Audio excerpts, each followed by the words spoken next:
Ο Λούσιος ο ποταμός ήταν η θάλασσα για εμάς τα παιδιά της Δημητράνας. 150 παιδιά μου έρχονταν το καλοκαίρι και είχαμε πάψει στα σχολεία. Πηγαίναμε στο Λούσιο ποταμό και αν να μην σας πω και ψέματα, μόλις βγαίναμε τα τελευταία σπίτια, ξεβρακωνόμαστε κιόλας.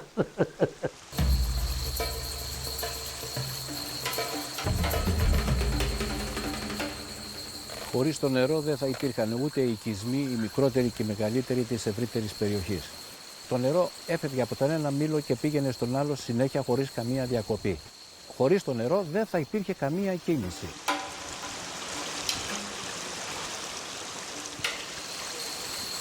Χωρίς νερό το ψάρι δεν βαστεί, χωρίς νερό το ψάρι, χωρίς αγάπη δεν βαστεί, κόρη και παλικάρι.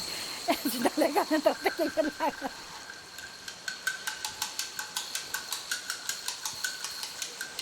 Η οικονομία της Δημητσάνας στηρίχθηκε σε μεγάλο βαθμό στο νερό. Έχει την δυνατότητα να εκμεταλλεύεται το κεφαλάρι του Αγιάννη, το οποίο εκβάλλει κοντά στο Μουσείο της Υδροκίνησης.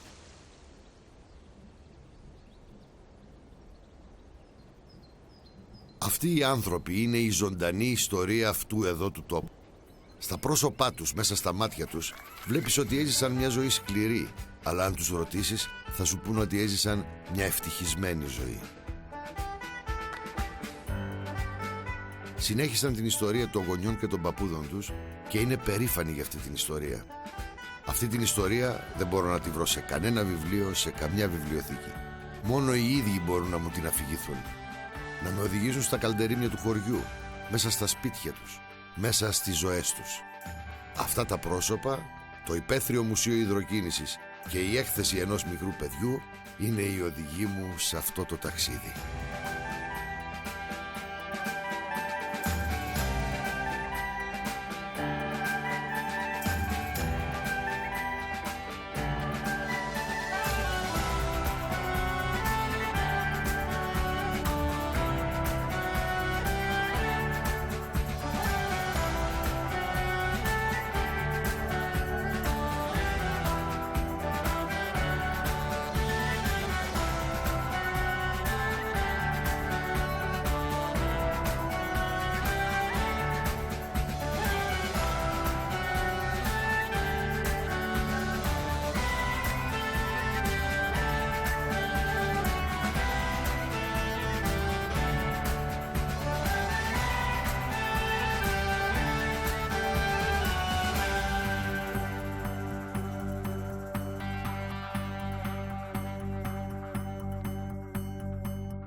Η θεά Αθηνά καταράστηκε την αρχαία Τεύθυδα να μείνει άγωνη μέσα στους αιώνες.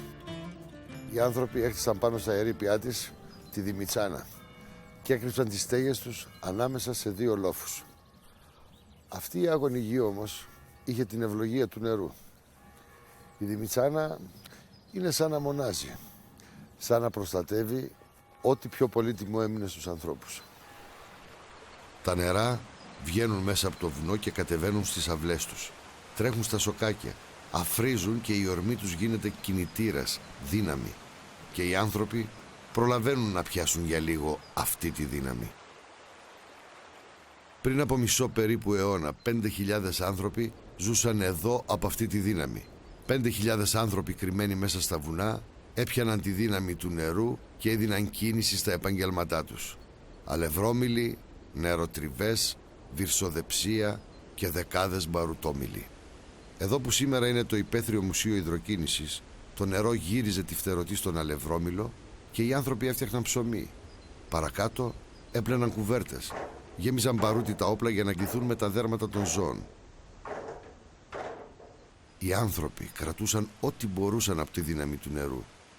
Πάντα στο τέλος όμως, το νερό τρέχει χαμηλά στο φαράγγι του Λούσιου να σμιλέψει τις πέτρες. Περνώντας όμως μέσα από το χωριό, έχει ήδη σμιλέψει τις ζωές των ανθρώπων, τις ιστορίες που θυμούνται να μας πούν. Είμαι 85 χρονών. Από την πατρίδα μου, την ιδιαίτερη πατρίδα Δημητσάνα, δεν έχω φύγει καθόλου. Μονάχα στρατιώτης έχω πάει από το 53 μέχρι το 55, 24 μήνες. Και δεν έχω μετανιώσει. Είμαι ευχαριστημένος που μένω στην πατρίδα μου.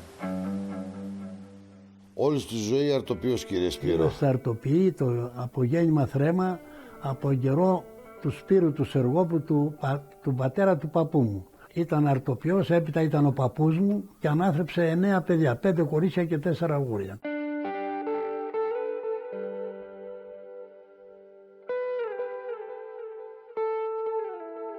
Δεν ζήμωνε ο κόσμος στο σπίτι του. Ζήμωνε στο σπίτι και έψαινε μόνο. Οι φούρνοι μόνο ψένανε. Ο πατέρας μου άρχισε και ζήμωνε και πουλάγε ψωμί.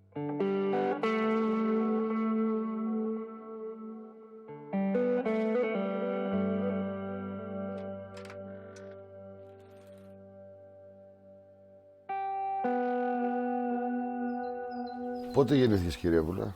Το 1943 και είμαι 72 χρονών. Πώς ήταν η Δημητσάνα τότε? 3.000 κάτοικους. Έλεγε συγγνώμη να περάσω. Τώρα που είναι?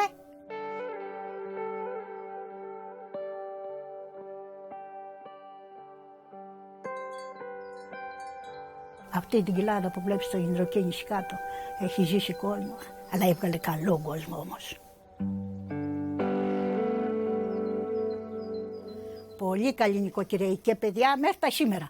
Πια από εδώ και πέρα οι άλλοι γενναίες δεν ξέρω τι θα κάνουν.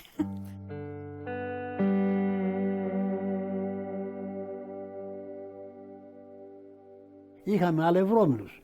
Οι αλευρώμιλοι αλέθαμε τα όσφρια και βγάλαμε το ωραίο αλεύρι, το καθαρό αλεύρι. Κρυθάρι, σιτάρι, καλαμπόκια και αυτά.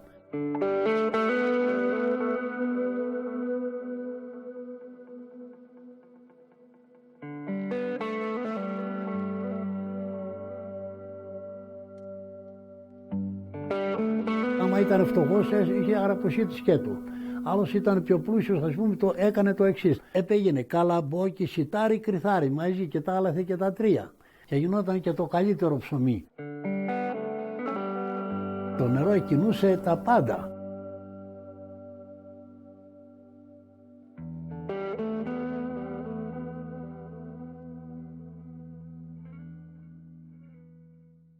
Οι αλευρώμιλοι αλέθανε νύχτα μέρα. 20 φορτώματα τη 10η μέρα, 10η νύχτα. Δεν σταματάγανε καθόλου. Αλλά ήσαν πάρα πολλά χωριά. Δημητσάνα, Ζάτουνα, Παλαιοχώρη, Ζυγοβίση, Στεμνίτσα. Ερχόσανται όλα εκεί και αλέθαμε. Πάει μια ώρα, μια μισή στο κάθε μουλάρι να τα λέσουμε και άμα δεν πρόφτανες, έπαιρνε στη σειρά της Αλληνής και γινόταν αυτό που γινόταν.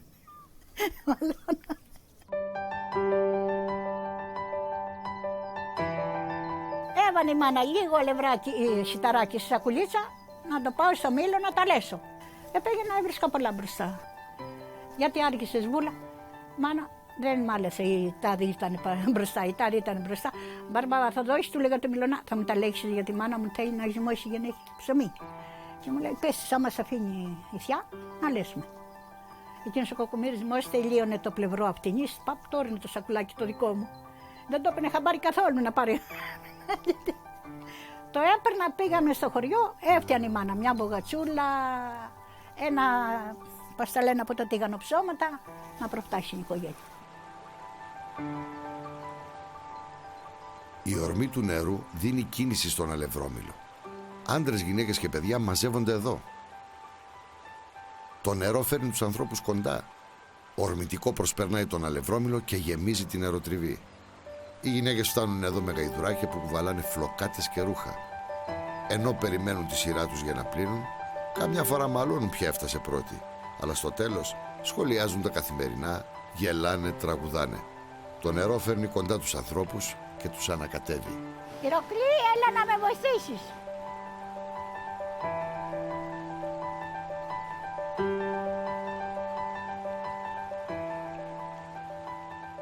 Τι είναι η νεροτριβή? Η νεροτριβή είναι ένας κάδος μεγάλος και έχει ένα σιφούνι νερό από 4 μέτρα ύψος πέφτει το νερό.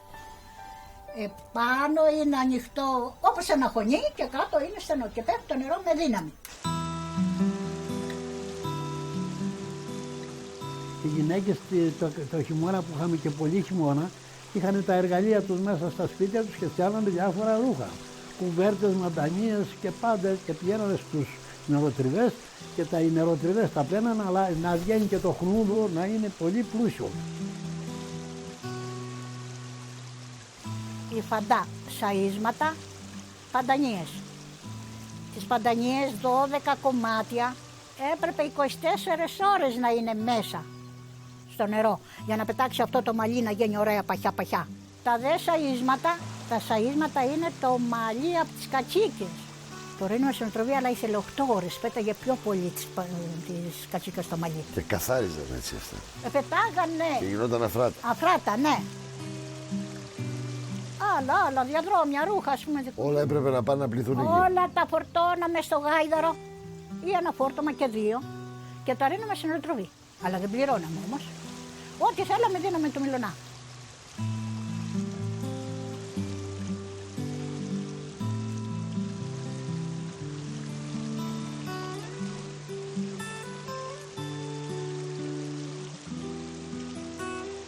Άρα στην οτριβή πηγαίναν μόνο γυναίκες όμως. Μόνο γυναίκες για πλήσιμο όλοι. Μόνο οι άντρες πηγαίναν. Είστε τη μιλονάδες άντρες που είσατε μεγάλες κοπέλες, τα φτιάχνανε. Κρυφά. Άλλος την έπαιρνε, άλλος τη γέλαγε. Εγώ δεν είχα γκόμενο για το όνομα της Παναγίας. Να σου δώσω κάτι να διαβάσεις, γιατί γι' αυτό ήρθα στη Δημητσάνα. Και να σας το βάλω. Θέμα. Γιατί είναι η Δημητσάνα ηρωική? Δεν ξέρω. Γιατί δεν έχω παίξει, δεν λέει. Πάει.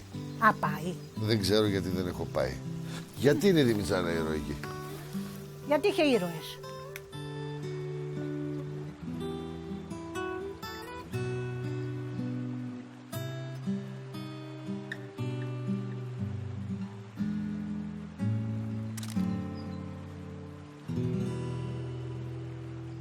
Ο χειμώνας στη Δημητσάνα είναι παγωμένος και βαρύς. Αργότερα τα χιόνια λιώνουν, οι αγροί πλημμυρίζουν νερά, τα ζώα τρέφονται και μεγαλώνουν. Όμως και τα ζώα ακολουθούν την πορεία ζωής που χαράζει ο άνθρωπος.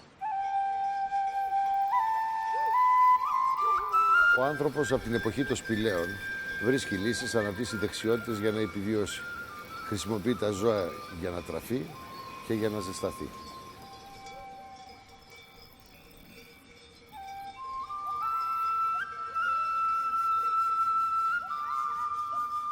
Τα βυρσοδεψία τι ακριβώς ήταν? Τα βυρσοδεψία ήταν τα εργαστήρια, όπως τα έλεγαν, εκείνα όπου εγένετο η επεξεργασία του δέρματος. Εσείς τι προσωπική σχέση έχετε με τους βυρσοδέψεις? Εγώ γεννήθηκα μέσα σε βυρσοδεψίο. Περπάτησα μέσα στο βυρσοδεψίο, μέσα σε αυτή τη μυρωδιά τη δύσκολη.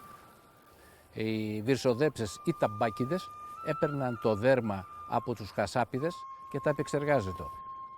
Το έριχναν μέσα σε μία στέρνα με νερό να μαλακώσει.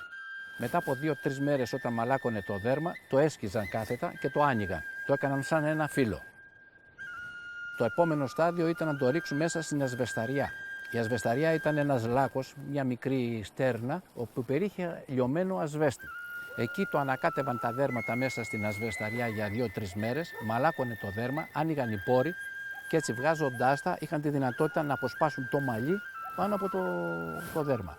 Όταν έπαιρναν όμως το δέρμα ήταν σκληρό, ήταν άγριο. Το έβαζαν μέσα σε μια ανέμη, μια φτερωτή και έρναν τα δέρματα. Εκεί μέσα έρναν μια ουσία η οποία ήταν λιωμένα τα κόπρανα των σκύλων. Γι' αυτό και μυρίζει ο ευρύτερος χώρος. Ήταν από το λεγόμενο σαμά.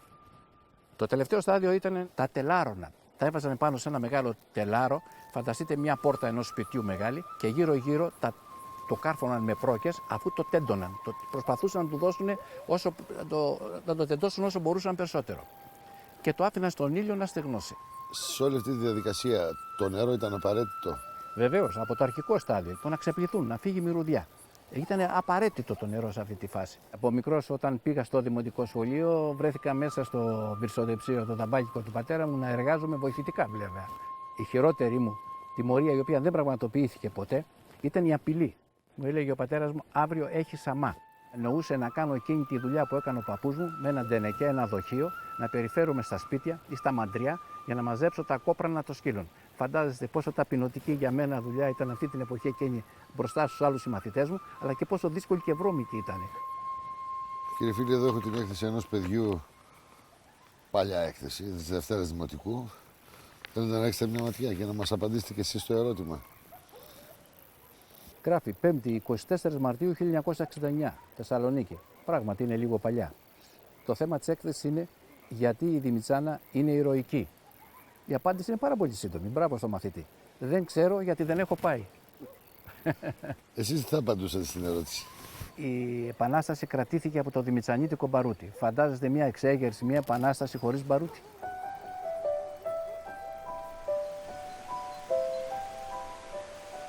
Έχω μια εικόνα, μια ιστορία με πρωταγωνιστές τους ανθρώπους που συναντώ εδώ στη Δημητσάνα, αλλά στα νιάτα τους. Μέσα σε αυτόν τον εκοφαντικό θόρυβο του νερού, η κυρία Βούλα περιμένει στην ουρά να πλύνει στην νεροτριβή και μιλάει με τις φιλενάδες της. Λίγο πιο δίπλα, ο Σπύρος ο φούρναρης κοιτάζει τα κορίτσια που περιμένουν στην ουρά και μπορεί να τους κάνει και κανένα πείραγμα.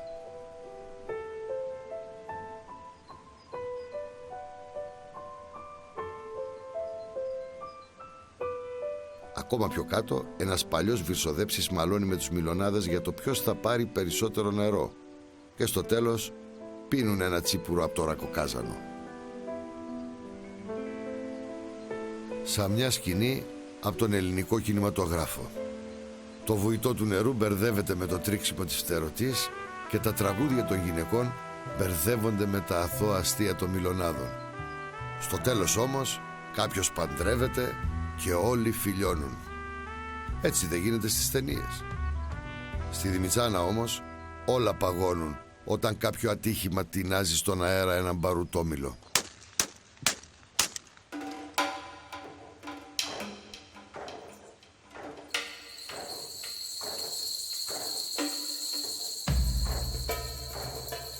Το 1500 είναι ορόσημο και σταθμός, διότι ήταν η περίοδος που κατασκευάστηκαν τα ατομικά πολεμικά τουφέκια. Και τότε δημιουργήθηκε μεγάλη ανάγκη για την παραγωγή μπαρούτης. Από τι συστατικά γίνεται η μπαρούτη? Η μπαρούτη αποτελείται από 3 συστατικά, από το νητρικό κάλι, το νήτρο όπως λέγεται. Το άλλο συστατικό είναι το θιάφι και το άλλο συστατικό είναι το κάρβουνο. Το κάρβουνο το φτιάχνουν από τα ελαφρά ξύλα. Αυτό που λέμε ξυλοκάρβουνο. Το ξυλοκάρβουνο. Κόβαμε σφάκες, άγρια ξύλα, κλίματα, σπάρτα. Αυτά δεν θέλει να καεί πολύ φωτιά.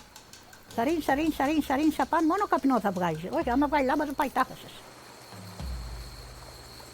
Γιατί χρειάζεται το νερό για να γίνει το άλεσμα? Το μείγμα αυτό της μπαρούτης τοποθετείται μέσα στα γουδιά, στα χαβάνια όπως λέγανε οι μπαρουξίδες, και όπως θα δείτε στο μουσείο υπάρχει μια σειρά γουδιών μέσα στο οποίο αναμειγνύονταν και έμπαιναν οι πρώτες ύλες. Κοπανιώσανται με τα κόπανα τα οποία λειτουργούσαν με την ενέργεια του νερού και η κυκλική κίνηση του τροχού μετατρεπόταν σε παλινδρομική κίνηση των εμβόλων που είναι μέσα στο μουσείο και έφτιαχνε ένα ομοιόμορφο μείγμα από τα 3 υλικά που ήταν η πρώτη φάση για την παραγωγή της μπαρούτης.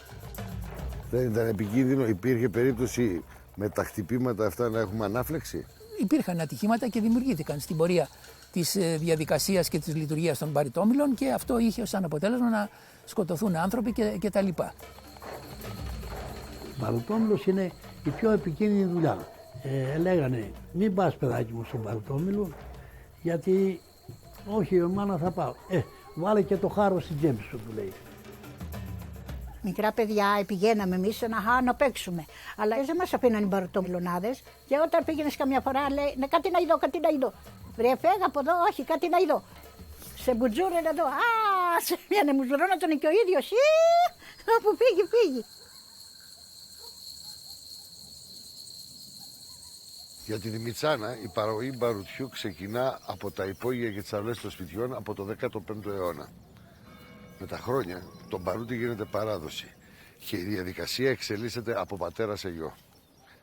Η Δημητσάνα ορίζεται από τον μπαρούτι. Γίνεται εμπορικό κέντρο και αργότερα τροφοδοτεί με το πολύτιμο υλικό και την Επανάσταση.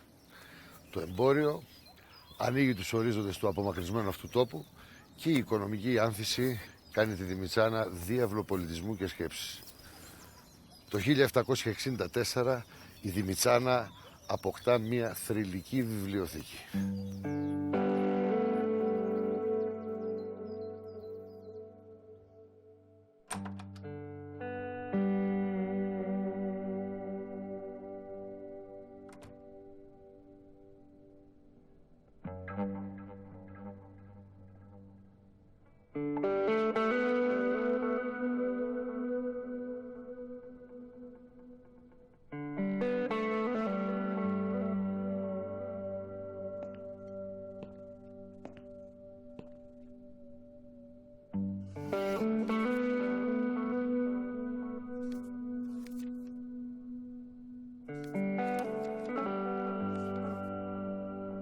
Ορισμένα βιβλία κλείνουν μέσα τους ιστορίες.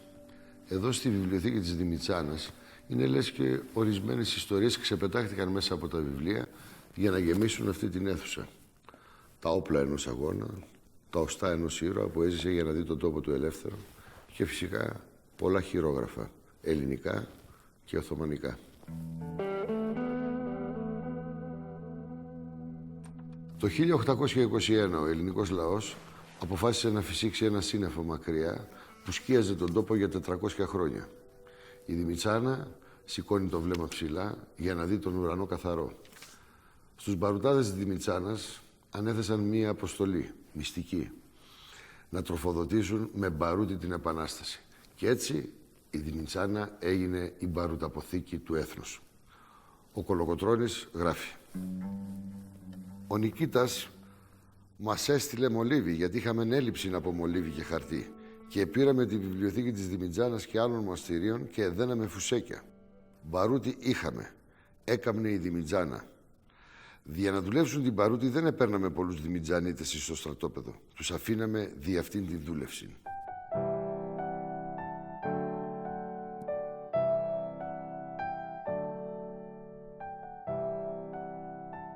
Οι αιώνες περνούν όμως και ο κόσμος αλλάζει. Οι τεχνολογικές εξελίξεις, άλλες μικρές, άλλες μεγάλες, απλώνονται σε ολόκληρο τον κόσμο και ανακαλύπτουν και την απομονωμένη Δημητσάνα.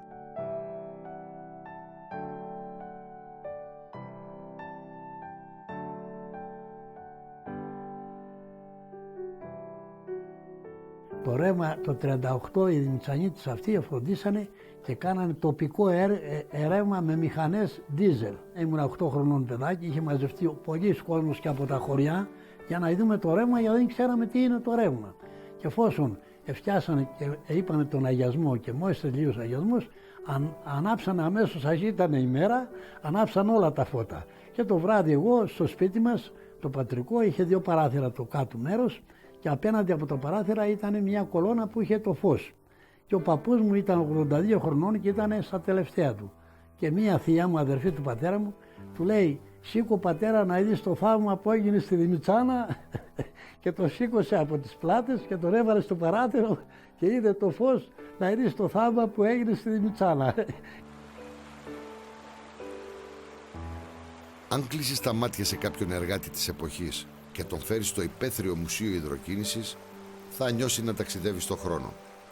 Η πηγή είναι η ίδια πηγή και τα νερά είναι τα ίδια νερά που περνούσαν από τα χέρια τους πριν από μισό αιώνα. Με τη φροντίδα του Πολιτιστικού Ιδρύματος Ομίλου Πειραιώς, 45.000 επισκέπτες κάθε χρόνο ακούν εδώ τον ίδιο εκοφαντικό ήχο των νερών που τρέχουν αδιάκοπα. Καμιά φορά ξεχνάμε ότι ο κύκλος της ζωής είναι ο ίδιος με τον κύκλο του νερού, γιατί ο κόσμος προχωρά και η ζωή δεν είναι ποτέ σταθερή. Μέσα σε αυτό τον πανέμορφο υπαίθριο χώρο του μουσείου είχα την ευκαιρία να θυμηθώ ότι μέσα σε ένα κόσμο που αλλάζει η φύση δεν δαμάζεται. Η φύση είναι μια σταθερά που κανείς δεν μπορεί να αγνοήσει αν θέλει να προχωρήσει στο μέλλον.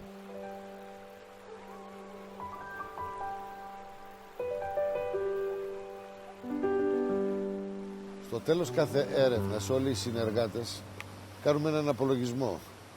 Προσπαθούμε να συνοψίσουμε τα συμπεράσματα και τις εμπειρίες μας από το ταξίδι. Σε αυτή την περιήγηση στη Δημητσάνα κουβαλάω μαζί μου διαρκώς ένα τετράδιο με μια παιδική έκθεση. Μια έκθεση που έγραψα στη Δευτέρα Δημοτικού. Αυτό το ταξίδι στη Δημητσάνα και στο Μουσείο Υδροκίνησης στάθηκε αφορμή να μπορέσω επιτέλους να απαντήσω στο ερώτημα της δασκάλας μου γιατί είναι η Δημητσάνα ηρωική. Εδώ λέει 5η 24 Μαρτίου 1969 Θεσσαλονίκη. Θέμα γιατί είναι η Δημητσάνα ηρωική. Και εγώ απάντησα δεν ξέρω γιατί δεν έχω πάει. Η δασκάλα σας ευχήθηκε μια μέρα να έρθετε. Καλώς ήρθατε λοιπόν. Καλώς ήρθατε στα λιμέρια του Κολοκοτρώνη, που ο τόπος, η φύση είναι ίδια όπως την πατούσε τότε και ο Κολοκοτρώνης.